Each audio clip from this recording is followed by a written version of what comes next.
Akırı bir gün bari bir bul maselege çekit koyulup, Kırgız eli 2010-жылдагы aprel okuyalarında öldürülgön adamlardın, andan keyin iyun ayında Oş menen Жалал-Абадта Kırgız menen Özbektin ortasına salıngan kırgındın çınıgı avtorların, çınıgı күнөөлүүлөрүн bilip, özünün basın bereri talaşsız. Bakiev Kelebe Kelbeyvi Kırgız eli çındıkты bilүүгө укуктуу жана татыктуу жана bilişi керек emespi. Andıktan Bakiev Kelatat degen el arasında ızıçuu salууну жана бийликти жаман көрсөтүүнү көздөп жаткан алдар көсөлөрдүн бул ыкмасы эми эч кимге кызыксыз экенин, пайдасыз сценарий экенин моюнга алышы керек. Эл журт апрелде аянтта kimdi kim артынан атып өлтүрдү, kimge kim baş айландыруучу дарылар кошулган сууларды ичирип, ак үйдү көздөй чуркатты.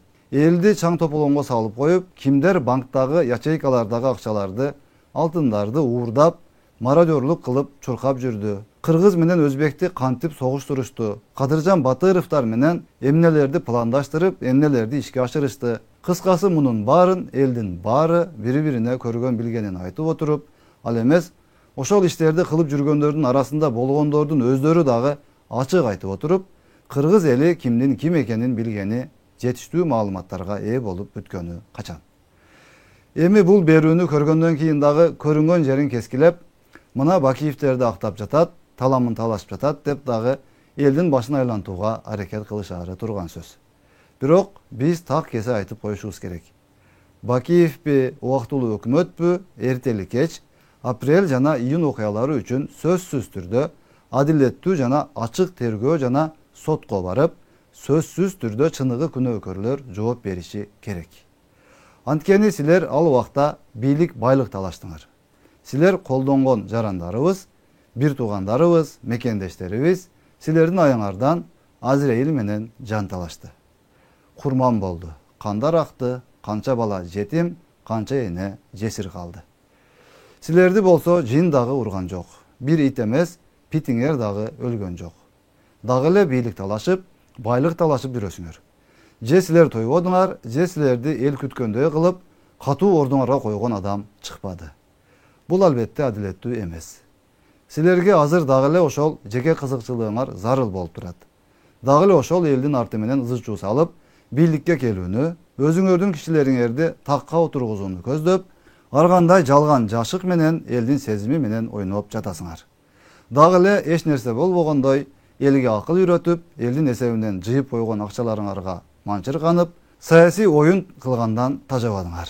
Мен жакында Испаниядан бара калам, тигин антем, муну мынтем деп, Москва менен Сосинтеринге дагы башкаларга тоодой убадаларды берип, колдоо издеп, жандалбастап шуркап, Кыргызстан элинин тагдыры менен ойногонду токтотпой жатканыңар албетте чоң катачылык болуп жатат. Ал эми элге бүгүн андай башаламандык эмес, туруктуулук жана эң негизгиси токчулук, өнүгүп өсүү керек болуп турганын кантип көрүшпөйт. Эми гана элге окшоп чегаралар чечилип, жол, мектеп, үйлөр курулуп, чоң бизнес проекттер ишке ашып баштаганда, эми бир аз мамлекет бутуна туруп, бирөөлөр менен тең ата сүйлөшүп, алака кылып, тезирээк проблемаларды чечип, иретке келип, башка өлкөлөрдөн ашып кетпесек дагы, жок дегенде жетип алып, тең кетели деп кылынып жаткан аракеттерге колдоо кылышса болмок тетрисинче. Андай кыла алышпайт. Анткени андай кылыш үчүн өзүн эмес, элди ойлош керек. Булар тетрисинче элди колдонуп, пайдаланып, өзүнүн максатына жетип көнүп калышкан болсо, каяктан анан элге күйсүн. Бүгүн бирок кыргыз эли башка деңгээлде ой жүгүртүп, башка багытта аракет кылат деген ойдобуз. Өлкөбүздө тынчтык жана ынтымак, адилеттүүлүк жана жакшылыктар гана болсун.